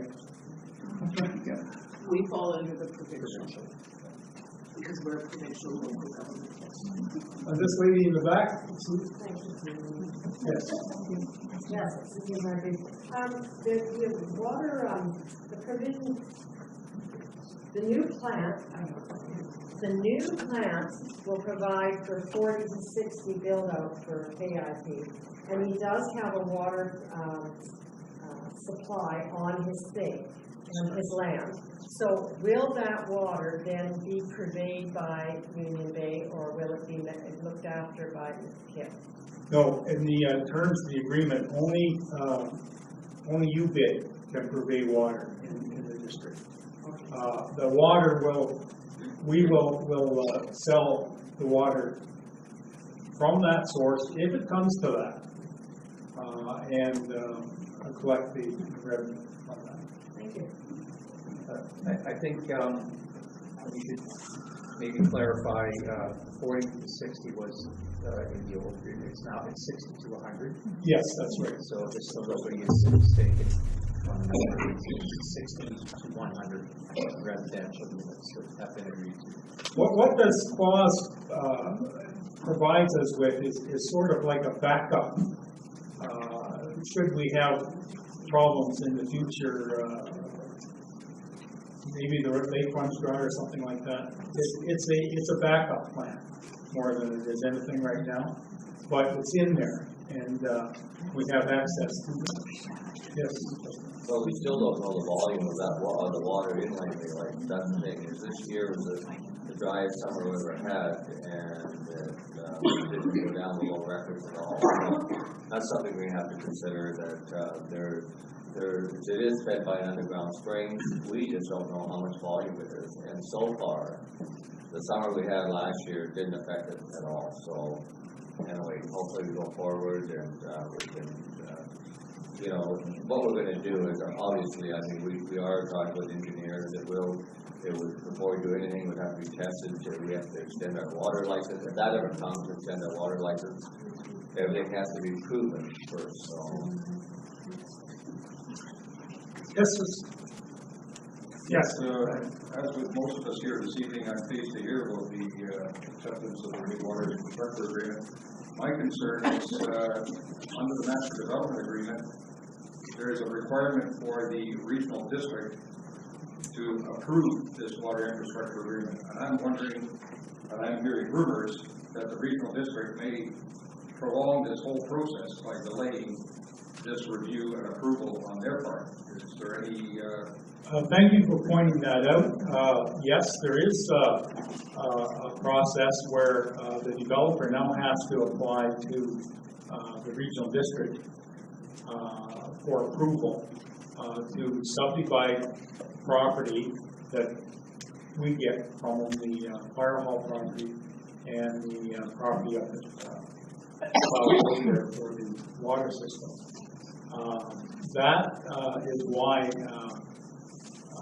I believe we hurried this up a little bit so that he can get that on their agenda for the November meeting that they're having.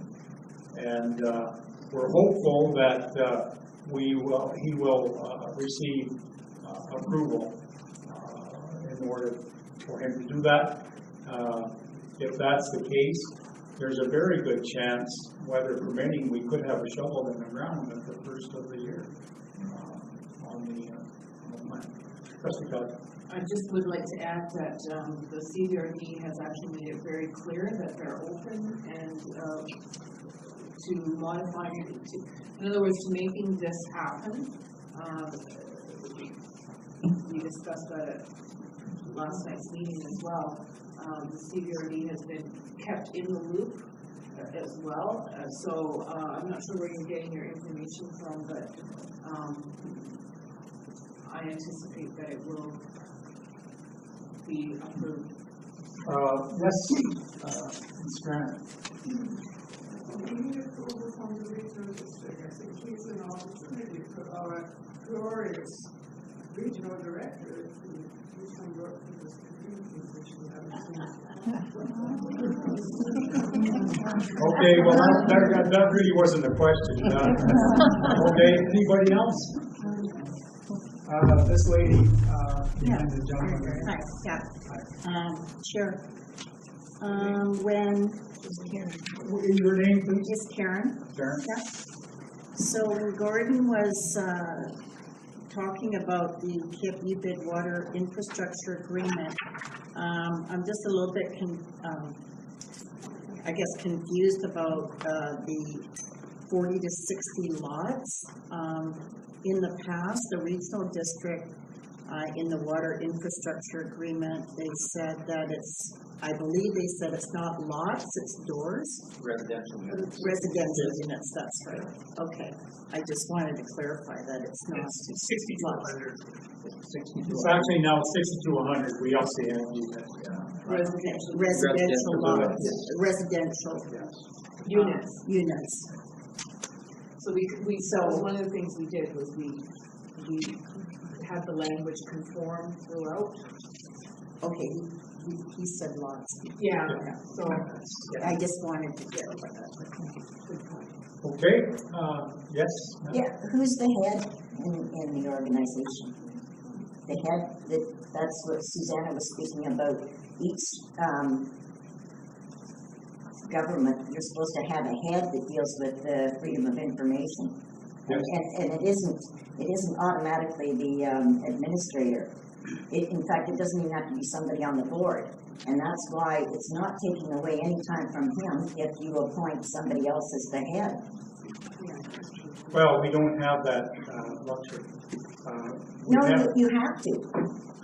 I'm sorry. Okay, yes. Both of the benefits. Excuse me, Chair Jakes. Yes. The landowner is correct that in terms of specifically freedom of information requests, any local government can appoint someone to handle those requests. She's absolutely correct in that.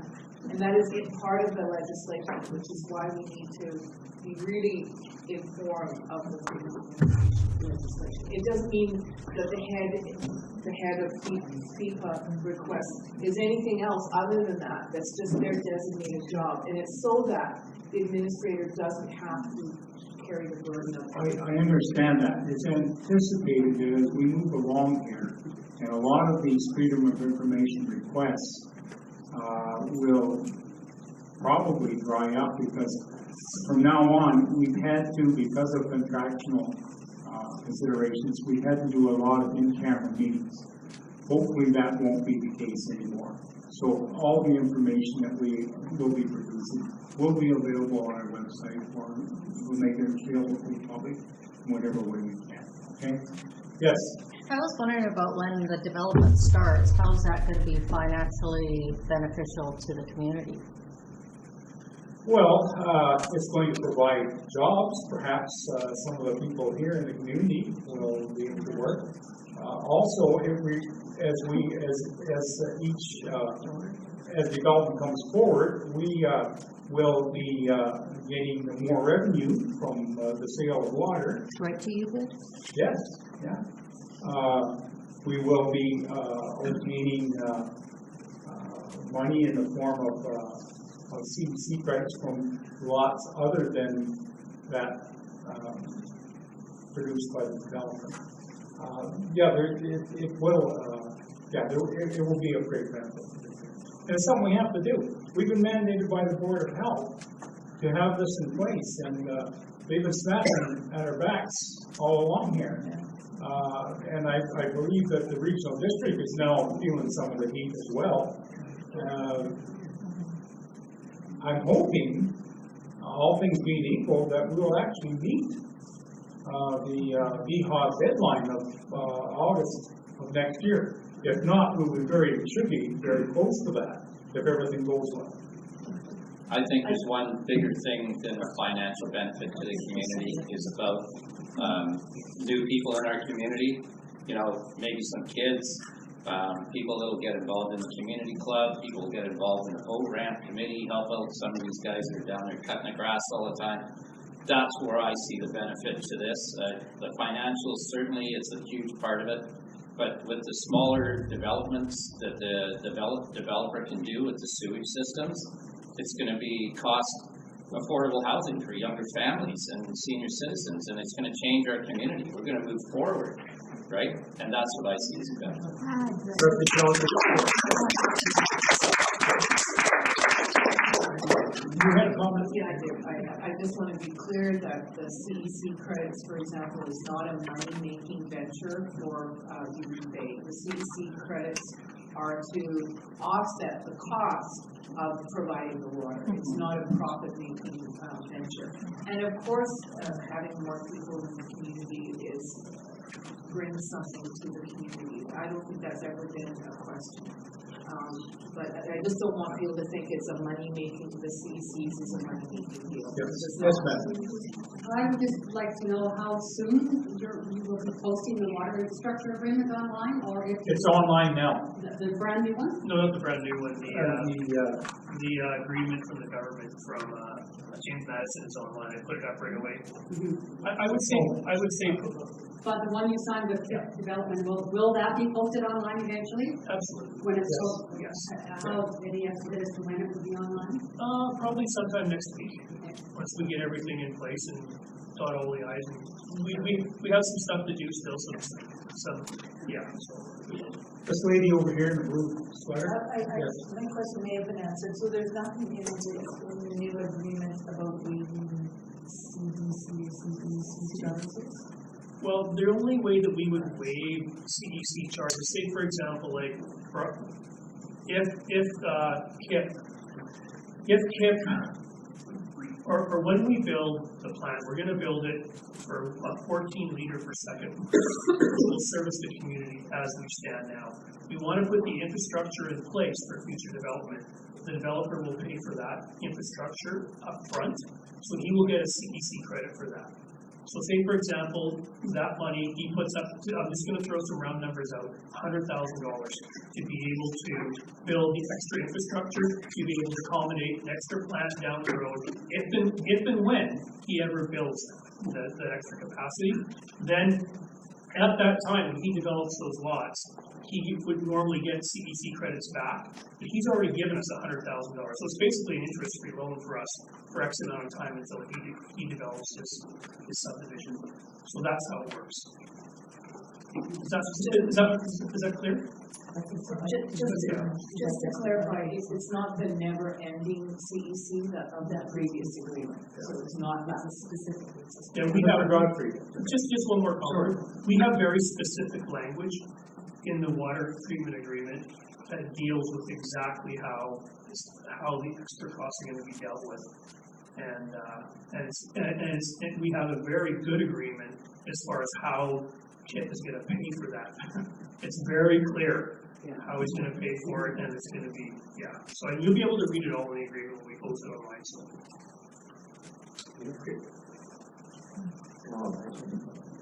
Yes, go ahead.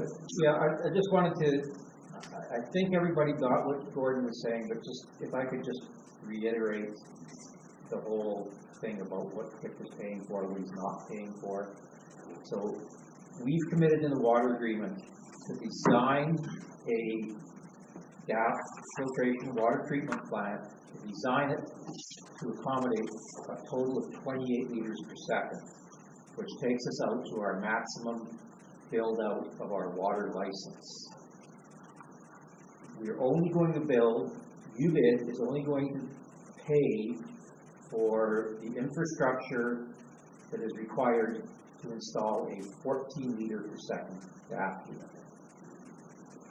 KIP will pay for the upsizing costs of the building and other required infrastructure that will be needed when that plant has to be expanded.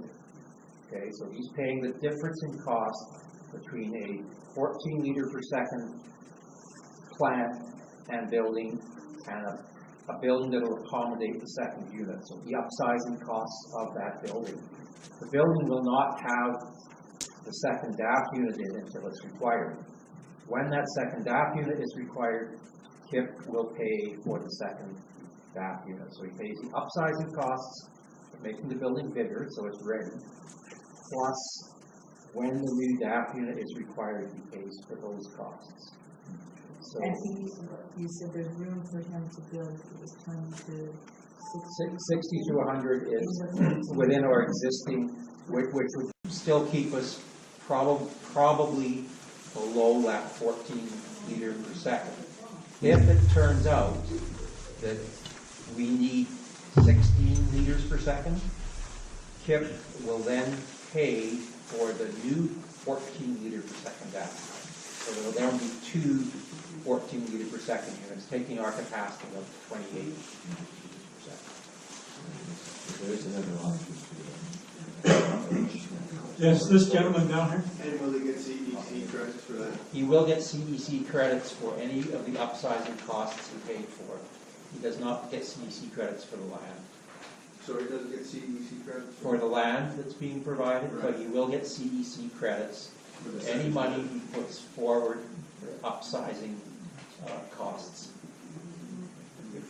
So he's not paying for our system, he's paying for what's going to be needed for his system.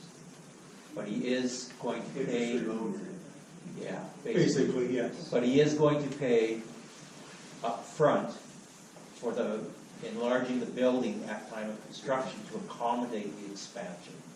But he gets a CEC credit for that. Does he get CEC credits for all the things that he said he would do to go to the fire hall too? The gas? No CEC credits for servicing the fire hall site. Okay, that's, oh, Mr. Duck, yes. Just to get away from You have water. your question. Just to get away from water, go back to fire. In the fire chief's report, I was pleased to hear that the new truck is now passed and fully serviceable. And I'm just curious, as all the others in the room are, as to the disposal of the old truck. That was never mentioned, and I'm just wondering what the status is on that. Yeah, we've The been, board handle up. yeah, thanks. I get to answer the fun questions, right?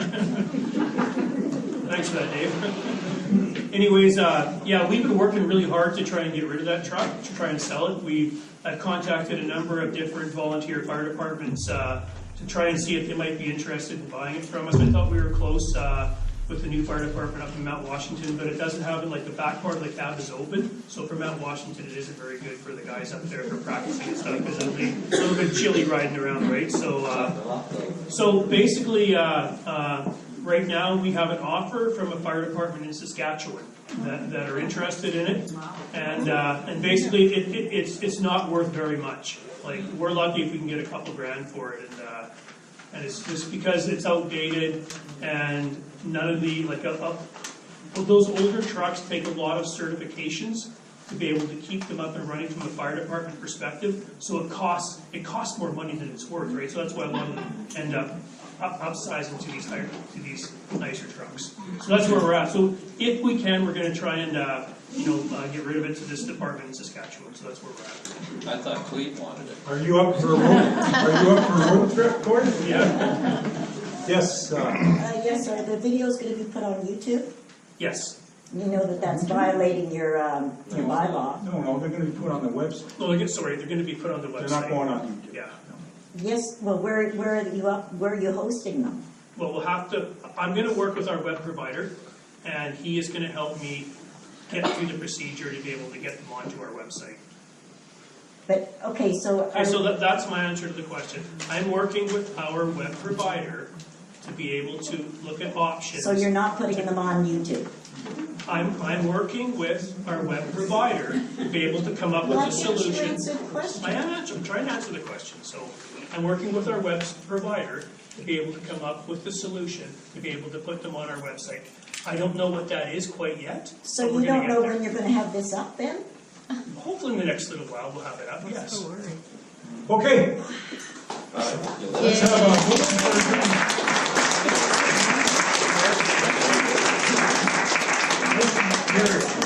Where are they?